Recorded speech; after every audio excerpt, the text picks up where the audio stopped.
ভাই ফারাবী সহ আশিকের রাসূলকে কেন এখনো কারাগারে বন্দী করে রেখেছেন? নারী কমিশন করবার জন্য জুলাই বিপ্লবের তরুণেরা জীবন দেয় নাই। শেখ হাসিনাকে নির্যাতন চালিয়েছেন, যেইভাবে গুম হত্যা করেছেন, দেশ থেকে যেইভাবে লুণ্ঠন করেছেন, শেখ হাসিনা বাংলাদেশে আসতে পারবে না। শুধু একটি কারণে আসবে, শেখ হাসিনার ফাঁসি বাংলাদেশের কোন জেলখানার ভিতরে হবে না, শাপলা চত্বরে ফাঁসির কাস্টে ঝুলিয়ে দেওয়া হবে। আমাদের বৃহত্তর লড়াই ভারতীয় সাম্রাজ্যবাদের বিরুদ্ধে লড়াই, আমাদের বৃহত্তর লড়াই ইসলামের জন্য আমাদের লড়াই।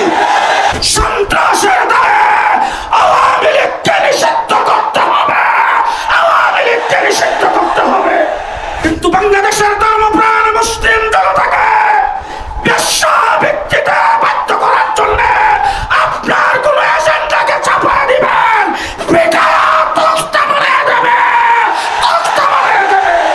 আজকের এই জনসমুদ্র থেকে আমরা প্রথম যে বার্তা দিতে চাই, 2024-এর জুলাই আগস্টের গণবিপ্লবের পর অনেককে আপনারা মুক্তি দিচ্ছেন।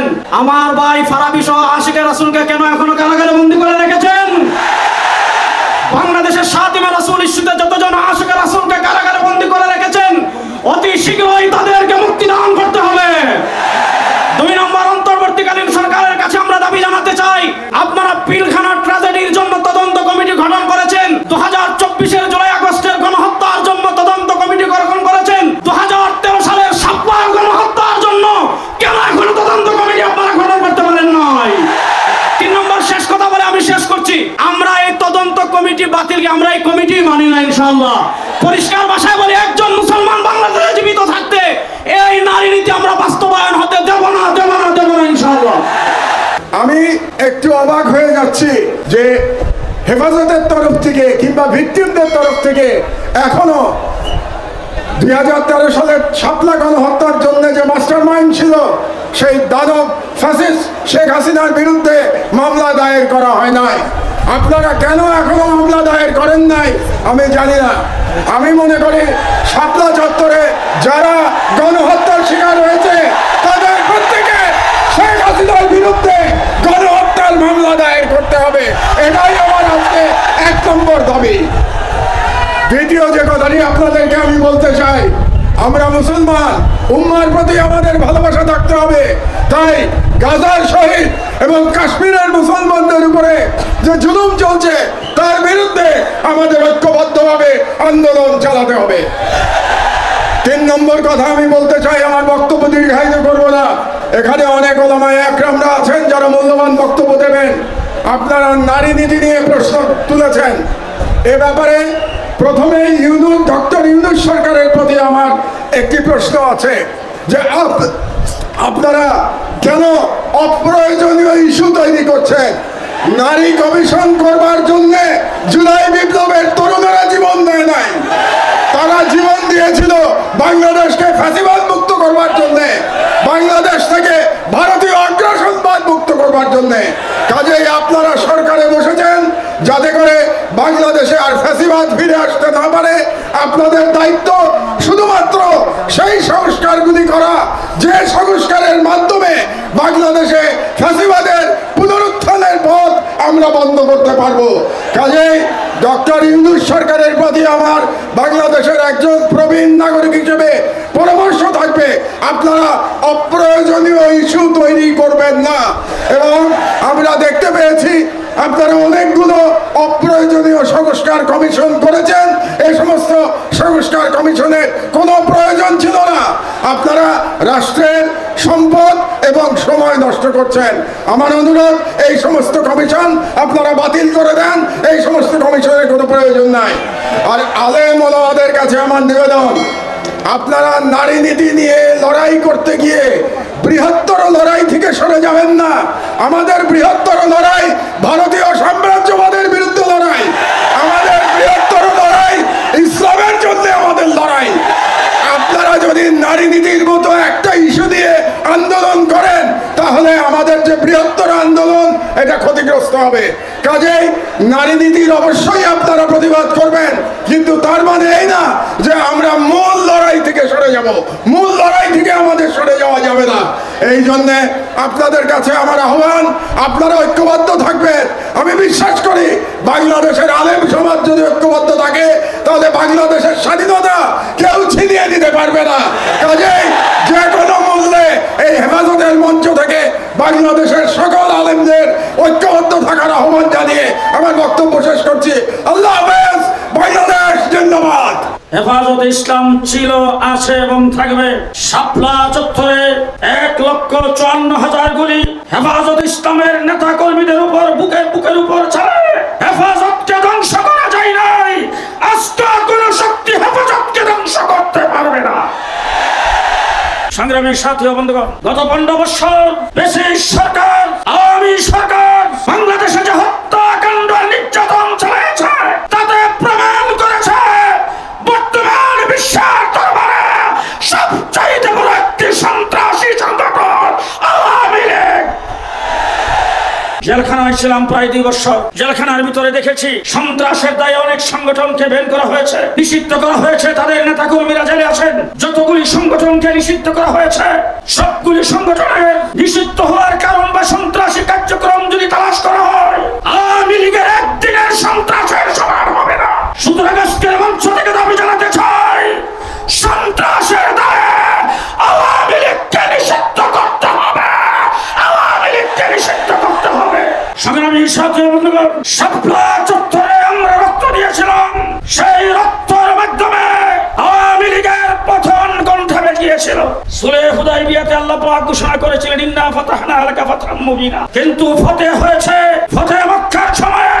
শাপলা চত্বরে পতনের ঘণ্টা বেজেছিল 2024-এর ছাত্র জনতার আন্দোলনে শেখ হাসিনা বিদায় হইতে বাধ্য হয়েছে। ছাত্র জনতা বিপ্লব ঘটিয়েছেন। যারা বিপ্লবী ছিলেন তাদের মাথার উপর দিয়ে যখন গুলি আসত, এই সময় যখন মসজিদ থেকে আযানের আওয়াজ ভেসে আসছে, রাজপথে তারা জামাতের সাথে নামাজ আদায় করেছে। তাদের মুখে স্লোগান ছিল নারায়ে তাকবীর আল্লাহু আকবার। আবু সাঈদ যখন গুলি খেয়ে মাটিতে পড়ে গেছেন, তার এক সাথী আমাকে বলেছেন তার জবান থেকে জোরে আওয়াজ হয়ে বের হইতেছিল আল্লাহু আকবার, আল্লাহু আকবার, আল্লাহু আকবার। দড়ি দিয়ে যেই বিপ্লব বাংলাদেশে হয়েছে, যেই সফলতা বাংলার মাটিতে আসছে, যেই প্রতিবাদের পতন হয়েছে, সেই দ্বিতীয় স্বাধীন বাংলাদেশে ইসলাম বিরোধীদের বিরুদ্ধে আবার মাঠে নামতে হবে কল্পনাও করি নাই। সংগ্রামী সাথী ও বন্ধুগণ, বর্তমান সরকারের প্রধান ডক্টর ইউনূস সাহেব, আপনি আসলে দেশে রক্ত দেন নাই, আন্দোলন করেন নাই। সংগ্রামী দেশে আমরা করেছি, রক্ত আমরা দিয়েছি। এজন্য রক্তের মাধ্যমে এই স্বাধীনতা অর্জন, দাবি কষ্ট, এটা আপনি হয়তো বুঝেন নাই। আপনি কমিশন গঠন করেছেন। আমরা প্রথমেই বলেছিলাম কমিশন গঠন করতে আপনাকে খেয়াল করতে হবে দেশটা মুসলমানের দেশ, ইসলাম বিরোধী কাউকে দিয়ে কমিশন গঠন করা যাবে না। আজকে প্রমাণিত হয়েছে যাদেরকে দিয়ে আপনি কমিশন গঠন করেছেন তারা তসলিমা নাসরিনের ডিমের ফুটানো বাচ্চা। তারা বাংলাদেশের ধর্মপ্রাণ মুসলমান নারীদের প্রতিনিধিত্ব করে না, তারা পেশাদের প্রতিনিধিত্ব করে। নারী কমিশনে যাদেরকে রাখা হয়েছে তাদের সম্পর্কে একটি কথা, আপনাদের যদি এতই ইচ্ছা হয় আপনার দেহ আপনি যে কোনো জায়গায় বিলিয়ে দিবেন, বেশ্যাবৃত্তি করার যদি আপনার এত খায়েশ থাকে তাহলে আপনি করেন, কোনো আপত্তি নাই। কিন্তু বাংলাদেশের ধর্মপ্রাণ মুসলিম জনতাকে বেশ্যাবৃত্তিতে বাধ্য করার জন্য আপনার কোন এজেন্ডাকে চাপা দিবেন, পিঠা তক্তা বানিয়ে দেবে, তক্তা বানিয়ে দেবে। সংগ্রামী সাথী ও বন্ধুগণ, সংগ্রামী সাথী ও বন্ধুগণ, সময় কম, বহুত কিছু বলার ছিল। ডক্টর ইউনূস সাহেব, আপনি যখন সর্বপ্রথম ক্ষমতায় এসেছেন আমরা আপনাকে সহযোগিতা করেছি। আওয়ামী লীগ পেশিবাদ ভারতের মোদির গুলি বসে এই দেশ থেকে আপনাকে উৎখাত করার জন্য সর্বপ্রথম যে কাজটি করেছিল সংখ্যালঘুদের উপর নির্যাতন, সেই নির্যাতনের আওয়াজ যখন উঠেছে আমরা মন্দিরগুলোকে পাহারা দিয়েছি, আমরা এই দেশে রাস্তাঘাটে ট্রাফিকের কাজ করেছি। আমরা এখন পর্যন্ত আপনাকে সহযোগিতা করতে চাই, তবে ইসলামের বিরোধিতা যারা করবে তাদেরকে আপনি প্রশ্রয় দিতে পারবেন না। নতুবা আপনাকে জানাই দিতে চাই, যদি আপনি ইসলাম বিরোধী কোনো গ্রুপকে প্রশ্রয় দেন, বাংলাদেশের ইসলামের বিরুদ্ধে কোনো আইন, কোনো সংস্কারকে চাপাই দিতে চান, শেখ হাসিনা পাক করা ভাত খেয়ে যাইতে পারে নাই। শেখ হাসিনা পাক করা ভাত খেয়ে যাইতে পারে নাই। সুতরাং শেখ হাসিনাই বলছিল আওয়ামী লীগকে উৎখাত করতে পারে, সেই শক্তি বাংলাদেশে নাই। কিন্তু আওয়ামী লীগ যেইভাবে উৎখাত হয়েছে, শেখ হাসিনা উৎখাত হয়েছে, আপনি সংখ্যাগরিষ্ঠ মুসলমান মুসলিম দেশে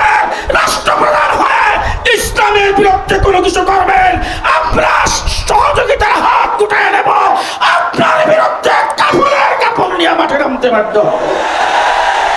শেষ কথা বলতে চাই, বাংলাদেশে যখন জেলখানায় ছিলাম তখন দেখে আসছি ফাঁসির মঞ্চটা জেলখানার ভিতরে একটা কোণার মধ্যে ফাঁসির মঞ্চ বানানো আছে। রাত্রে 12টার পরে সেখানে ফাঁসি কার্যকর করা হয়। বাংলাদেশে শেখ হাসিনা যে নির্যাতন চালিয়েছেন, যেইভাবে গুম হত্যা করেছেন, দেশ থেকে যেইভাবে লুণ্ঠন করেছেন, শেখ হাসিনার বাংলাদেশে আসতে পারবে না। শুধু একটি কারণে আসবে, শেখ হাসিনার ফাঁসি বাংলাদেশের কোন জেলখানার ভিতরে হবে না, শাপলা চত্বরে ফাঁসির কাস্টে ঝুলিয়ে দিতে হবে। সংগ্রামী সাথী বন্ধুগণ, আজকের এই সমাবেশ বাস্তবায়ন কমিটির আহ্বায়ক হিসাবে যারা যেখান থেকে কষ্ট করে এসেছেন, সাংবাদিক বন্ধুরা দায়িত্ব পালন করেছেন, আইন শৃঙ্খলা বাহিনীর তারা দায়িত্ব পালন করেছেন, স্বেচ্ছাসেবকের দায়িত্ব যারা গ্রহণ করেছেন, সকলকে ধন্যবাদ, মুবারকবাদ জানাই শেষ কথা বলবো, ইসলাম থাকলে আমরা থাকবো। আস্তে করেন, আস্তে আস্তে আস্তে। আমি আমার কথা বলছি আপনাদের কাছে, বাংলাদেশে ইসলাম থাকলে আমরা থাকবো। ইসলামের বিরুদ্ধে বাংলাদেশে কোনো কিছু করতে চাইলে আমাদের লাশের উপর দিয়ে আসতে হবে।